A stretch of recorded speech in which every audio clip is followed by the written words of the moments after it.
Power does not always wear a crown. Sometimes it moves quietly, unseen, through streets where fear speaks louder than law. But this story does not end with power. It ends with damage. By the time it is over, Harlem would be quieter, more controlled, yet thousands of lives would already be changed forever. At the center of it all stood one man whose name never appeared in school books, yet whose decisions shaped an entire neighborhood. His story was never taught because it forces an uncomfortable truth. Sometimes, when systems fail, the most dangerous power does not rise in government buildings. It rises in the shadows. This is the real story they never taught in school. A story where survival slowly turned into authority, and authority slowly turned into something darker. A story that begins not with crime, but with fear. Fear learned early, fear carried quietly, fear that would later be transformed into control. Long before his name was whispered in Harlem, long before police files carried his reputation, he was simply a child learning how the world truly worked. He was born Ellsworth Raymond Johnson in Charleston, South Carolina, at a time when the rules of life were written clearly for black families. Those rules were not fair and they were not hidden. Violence was public. Injustice was routine. Survival required caution. From his earliest days, he learned that safety was temporary and respect was rare.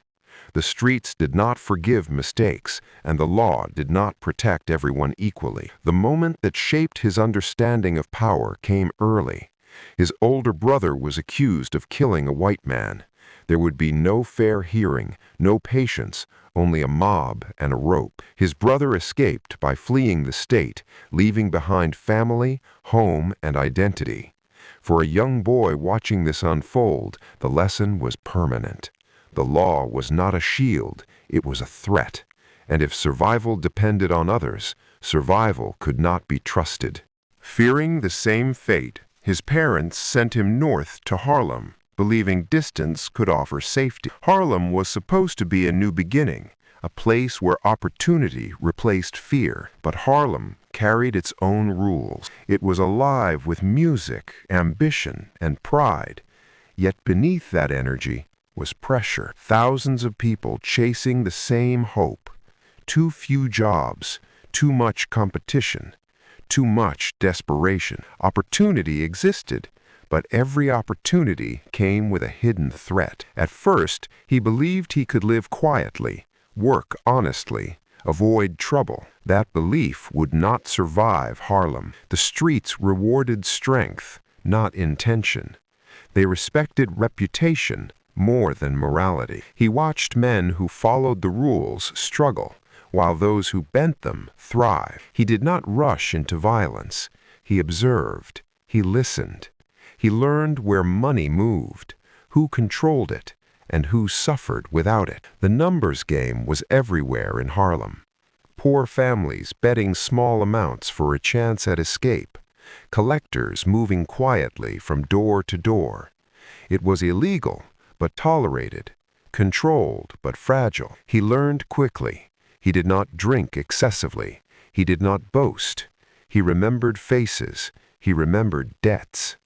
This made him reliable. It also made him visible. Arrests came, public searches, quiet humiliations that reminded him how the system saw him. Each time he was stopped, each time he was spoken to without dignity, something hardened inside him, not into rage, but into resolve. Prison did not frighten him. It educated him. Behind bars, he studied law books to understand how rules were enforced and how they were avoided. He observed how fear shaped behavior in confined spaces. He learned patience. Each small step forward quietly closed another door behind him. By the time he returned to the streets, walking away no longer felt possible. Harlem was changing. White criminal groups were moving in, seeing profit where others saw poverty. They controlled supply, weapons, and political protection. Black operators did the dangerous work and absorbed the risk. The imbalance was clear, and it was growing. It was during this period that he crossed paths with figures who would change his future. Among them was Madame Stéphanie St. Clair, a powerful and outspoken figure in Harlem's numbers world. She believed in independence, intelligence, and resistance through strategy. Under her influence, he learned that power did not need to be loud. It needed to be organized. Violence was a tool, not an impulse. Control mattered more than chaos. Still, nothing about this path was guaranteed. Deals failed. Trust was tested. Rivals underestimated him. Some tried to intimidate him. Others tried to use him. Each challenge forced a choice: retreat or adapt. Each time, adaptation won, not because it was easier, but because survival demanded it. At this point, he still believed power could be temporary, something used only when necessary. That belief would not last, because power, once tasted, reveals something dangerous. It reveals how fragile life feels without it. And once a man understands that, giving power up becomes almost impossible. What followed would reshape Harlem for decades, but the cost was not yet visible. Not to him, not to the people who believed control meant protection. Not yet.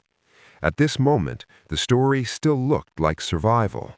It still felt justified. But the foundation was already set. By the time this story moves forward, there would be no clean lines between order and harm, no simple answers, only consequences unfolding slowly, quietly, until they could no longer be ignored. And standing at the center of it all would be the man history remembers as Bumpy Johnson, whether it chose to acknowledge him or not. When Ellsworth Raymond Johnson arrived in Harlem, he did not come with ambition. He came with caution. The South had taught him what happened when a black man was visible without power. Harlem, at first glance, looked different. The streets were crowded with voices, music, arguments, and dreams. There was movement everywhere. People believed in tomorrow. But beneath that energy lived a constant tension. Too many people, too few opportunities, and a silent understanding that survival still depended on strength. Harlem, in the early decades of the 20th century, was not one place.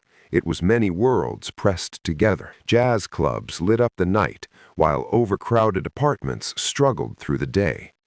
Artists spoke of freedom, while hustlers spoke of control. Hope and danger lived side by side. For a young man like Bumpy Johnson, this environment was both inviting and threatening. He watched carefully. He understood quickly that Harlem rewarded those who adapted, not those who dreamed too loudly. At this point, he still believed life could be simple. That belief would not survive Harlem. Jobs existed, but they were unstable and poorly paid. Respect did not come from honesty, it came from reputation. Bumpy noticed how certain men walked freely, untouched by police, while others were stopped for no reason at all. He noticed who controlled money and who carried risk without reward. These observations shaped him more than any advice ever could. Harlem was teaching him its rules. He did not rush into crime. That is important to understand. He tested the edges first, small errands, quiet favors, watching how the underground economy functioned. The numbers game was everywhere. It was illegal, but accepted. It gave people hope, even if that hope was false. Collectors needed trust. Enforcers needed fear. Organizers needed intelligence. Bumpy fit where intelligence mattered. Every opportunity in Harlem came with a hidden threat. As he became more involved, attention followed. Police watched him more closely. Rivals tested him. Arrests came without warning. Each one carried humiliation, being searched in public, being spoken to without dignity, being reminded that the law did not see him as a citizen, but as a problem. These moments did not break him. They clarified something. Without power, he would always be vulnerable. Prison became part of his education. Unlike others, he did not waste time. He studied law books, learning how charges were built and how cases failed. He memorized poetry to keep his mind sharp. He watched people closely, who feared whom, who followed whom. Prison reinforced a lesson he already knew. Systems were run by people, and people were predictable once you understood their fears. Each small step forward quietly closed another door behind him. When he returned to Harlem, he was more focused. Harlem itself was changing. White organized crime groups were expanding into black neighborhoods, seeing profit without responsibility. They controlled supply lines and protection. Black workers took the risk. Violence increased. Resentment grew. The streets became more competitive, more dangerous. Survival now required alignment. It was during this time that Bumpy encountered Madame Stephanie St. Clair, a woman who controlled much of Harlem's numbers business. She was educated, outspoken, and fearless. She challenged white mobsters openly, even in court. She believed in black independence and structured power. Where others relied on impulse, she relied on strategy. She saw potential in Bumpy, not because he was violent, but because he was disciplined. Under her influence, his understanding of power changed. Violence was not the goal, control was. Chaos weakened business. Order strengthened it. She taught him that an organization could be built, not just enforced. That influence could be applied quietly. That patience was a weapon. Still, the path was not smooth. Deals collapsed. Trust was fragile. Rivals underestimated him. Some tried to intimidate him. Others tried to exploit him. Each challenge demanded a response. Too soft, and he would be erased. Too harsh, and he would attract unwanted attention. Learning balance became survival. He also struggled internally. He was not naturally cruel. Violence disturbed him, but weakness disturbed him more. Every time he hesitated, someone took advantage. Every time he trusted the wrong person, it cost him. Slowly, hesitation began to feel dangerous. Control began to feel necessary. At this stage, his motivation was not luxury. He lived simply. What he wanted was security. To never be forced to run like his brother, to never depend on a system that had already failed him. Power, to him, became protection, not just for himself, but for the territory he was becoming responsible for. Harlem responded to this presence. People noticed that disputes ended faster when he was involved, that debts were settled, that chaos decreased. Fear followed him, but so did respect. Some saw him as a stabilizing force. Others saw danger. Both were correct. Yet even now, the full cost was not visible. Order does not announce its price immediately. Stability can hide damage. Families were already beginning to feel the effects of the underground economy. Addiction, silence, fear.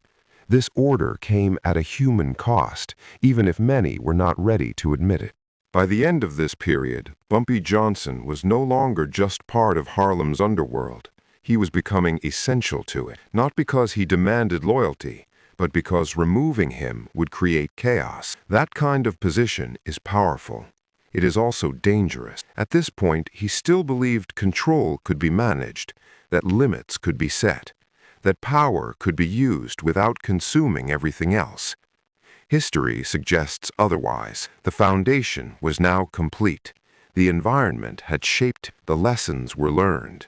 The options were narrowing. What came next would not be about survival alone. It would be about dominance. And once that shift happened, there would be no return. The streets were watching. Harlem was changing. And the man the world would come to know as Bumpy Johnson was stepping into a role history would never officially record, but could never erase. Failure did not arrive in his life as a single collapse. It arrived slowly, through repetition. Small losses, quiet humiliations, moments that did not look dramatic, but accumulated over time. By the early years of his adulthood, Bumpy Johnson understood that Harlem did not forgive mistakes, it remembered them. And without power, a man's past could always be used against him. He tried, at first, to keep his involvement limited, to stay useful without being visible. But the streets did not allow neutrality for long. Rivals tested boundaries, police pressure increased. White-controlled criminal groups treated black operators as expendable. Every arrangement came with unequal risk. Bumpy watched others accept this imbalance and disappear, either into prison or into unmarked graves.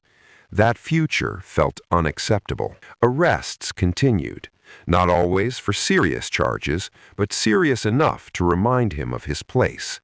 Being stopped publicly, being questioned without cause, being spoken to as if guilt was assumed. These moments created a deep internal conflict. He was educated, articulate, disciplined, yet none of that mattered when authority decided otherwise.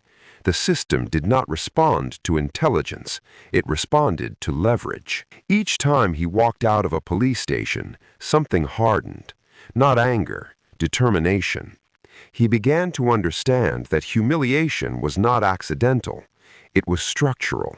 And structures did not change through patience alone.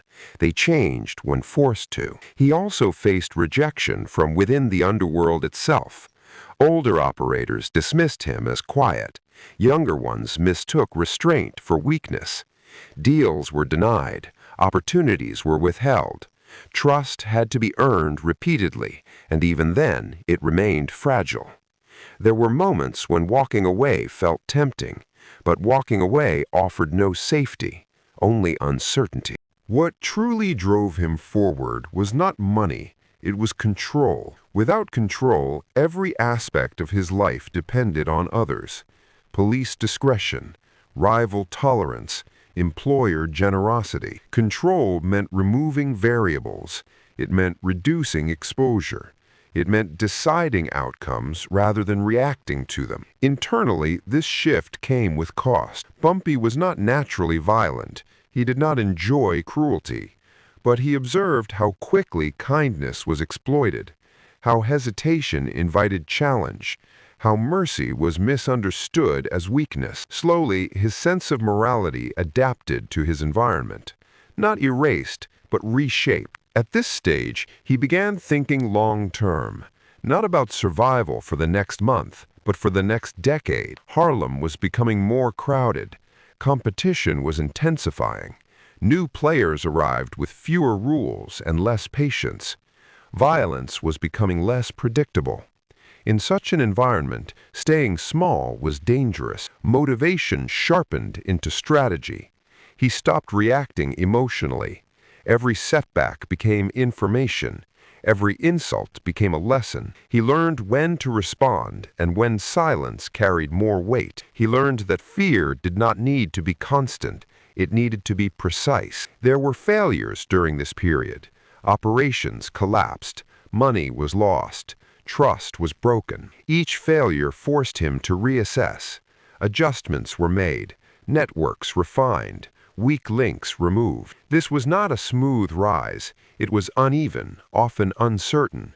But each failure reduced ignorance. Each mistake narrowed his margin for error. The influence of Madame St. Clair continued to shape his thinking. She reinforced the idea that power was not volume, it was positioning. That visibility attracted destruction. That patience often defeated aggression. From her, he learned that surviving the system required understanding it better than those enforcing it. At the same time, he recognized the limits of resistance. Fighting larger organizations directly invited annihilation.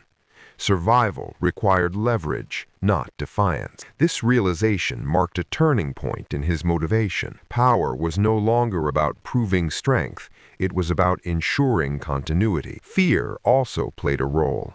Not fear of death, but fear of irrelevance. Harlem erased men quickly. Those without influence were forgotten. Those without protection were used. Bumpy did not want to be remembered as another name lost to the streets. He wanted permanence. This desire carried moral tension.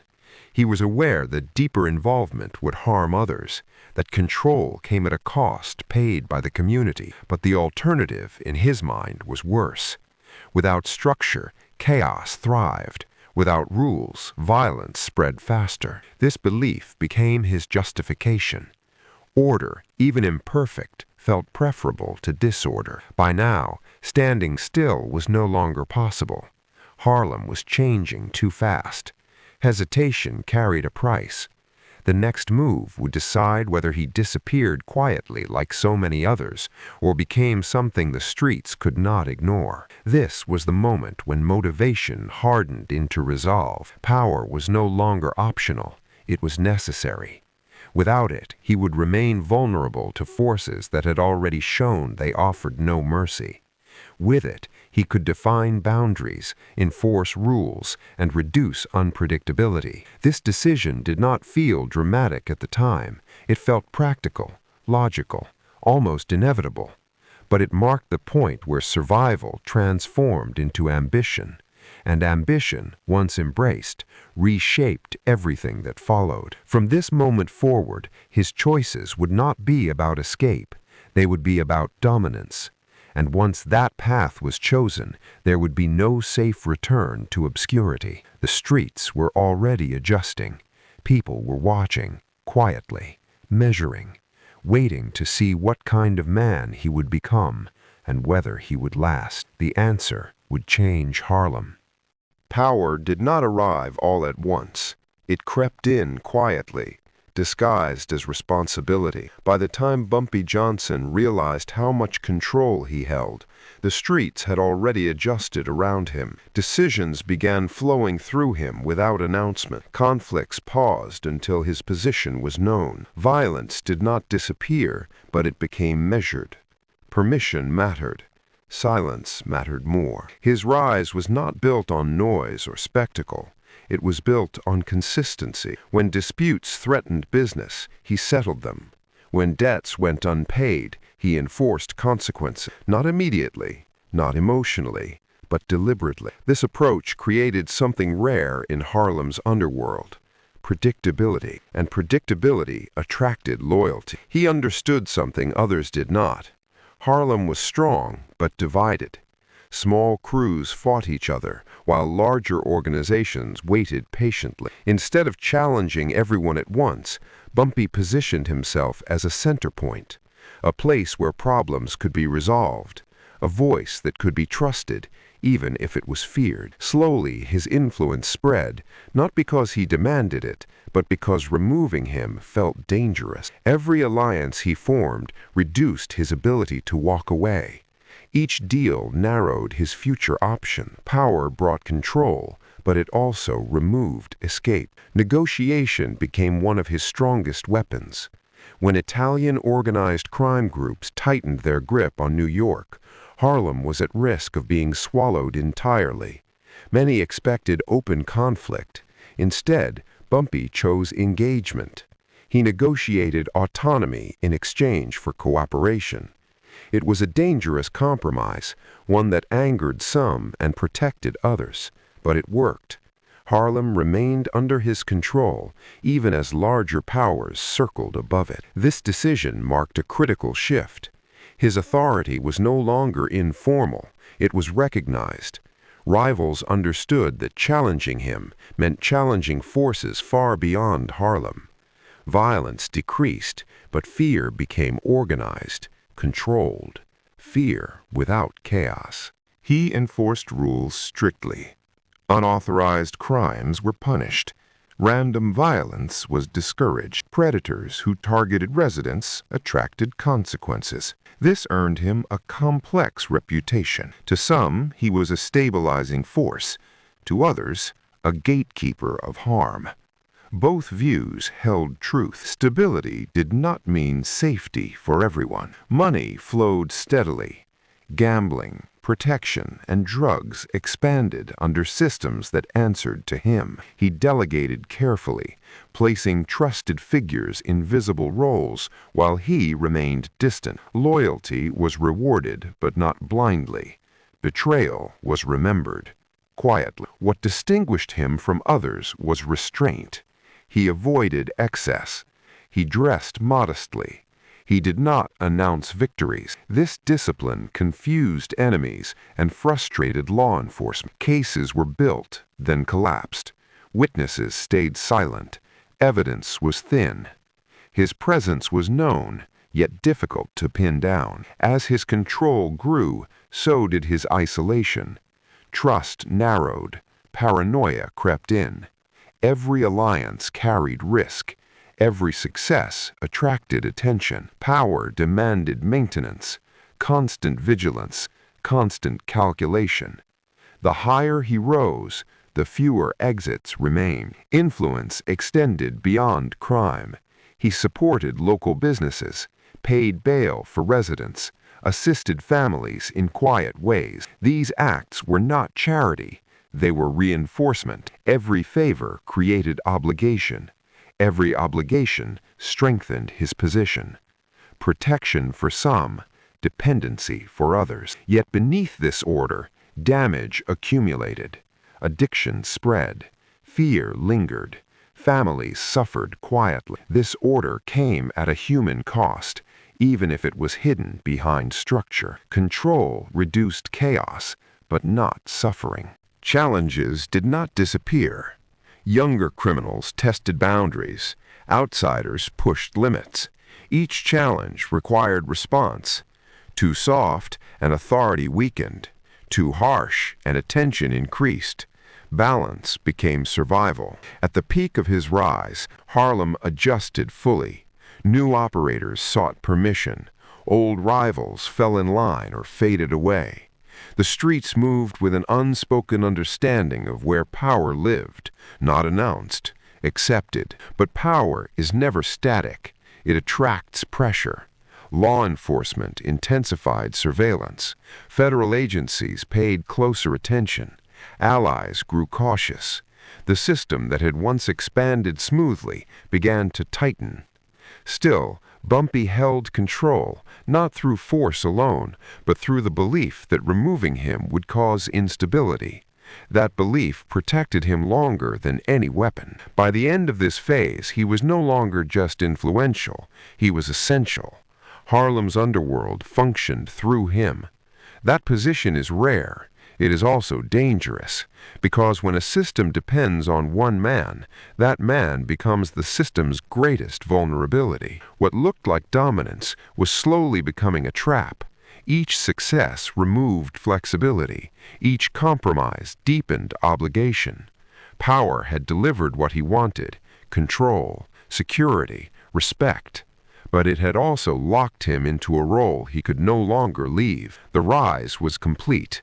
The cost was still unfolding, and standing at the center of it all was the man history would come to know as Bumpy Johnson, holding Harlem together even as the weight of that control began to press inward. At the height of his control, the system began to turn on itself. What once felt stable now felt fragile. Pressure came from every direction at the same time. Law enforcement increased surveillance. Federal attention tightened quietly. Allies who once spoke freely began to hesitate. Enemies who once rushed into conflict became patient. The balance that had taken years to build now required constant effort just to maintain. For the first time, Bumpy Johnson could feel the limits of power. Control still existed, but it was no longer effortless. Every decision carried weight. Every mistake echoed wider than before. The streets were changing. A younger generation of criminals cared less about order and more about speed. Violence became less predictable. Loyalty weakened. Codes that once held the underworld together began to erode. Power had given him authority, but it had also made him visible. Not publicly, but structurally. Federal agencies understood that removing smaller figures would not change anything. Attention shifted upward. Informants were pressured, networks were monitored, silence became harder to maintain. The system he controlled now demanded more from him than it ever had. All allies grew cautious. Some distanced themselves, others whispered. Trust narrowed further. The inner circle became smaller. Paranoia crept in, not without reason. Power does not collapse suddenly. It fractures, quietly, one relationship at a time. Eventually, pressure broke through. Bumpy was arrested again, facing serious federal charges. This time, there was no easy path out. The courtroom stripped away the authority he held on the streets. There, he was not a gatekeeper or an enforcer. He was a defendant. Sentenced to prison, he lost direct control of Harlem's underworld. Prison this time felt different. It was no longer a place of preparation. It was a place of reflection. From behind bars, he watched the system he built begin to unravel. Without his presence, order weakened. Violence increased. Younger figures filled the vacuum with fewer rules and less restraint. The stability he enforced proved fragile without him. This realization carried weight. For all his influence, everything he created depended on his control. Without it, chaos returned quickly. Power, it became clear, was personal, and personal power does not survive absence. When he was eventually released, Harlem barely resembled the place he once ruled. The streets were louder, more reckless. The codes he lived by were fading. His name still carried respect, but no longer dominance. He was recognized, but no longer central, a figure from a different era. He moved carefully, spoke less, watched more. The world had shifted, and for the first time, he was reacting rather than directing. The role that once defined him was slipping away. In 1968, without warning, his story ended. Sitting in a restaurant, eating a simple meal, Bumpy Johnson collapsed from a heart attack. There was no gunfire, no chase, no confrontation. After decades of tension and control, the end came quietly. His death left behind questions rather than answers. To some, he remained a protector who kept worse forces at bay. To others, he symbolized the harm that spread through Harlem under organized crime. Both views existed, often in the same families. Stability had been achieved, but at a cost, paid unevenly. His legacy is complicated because it exposes uncomfortable truths. He did not rise in a vacuum. He rose in a world that offered limited options and enforced unequal rules. Power became a solution when institutions failed, but power also created damage that could not be undone. The American underworld moved on quickly. New names replaced his. New systems formed. But the effects of his era lingered. Addiction, silence, fear, stories told quietly, long after the streets themselves changed. In the end, the question is not whether he was a hero or a villain. Those labels are too simple. The real question is what kind of society creates men like him, then pretends not to see them? What happens when survival requires control, and control demands harm? His life reminds us that history does not only live in classrooms or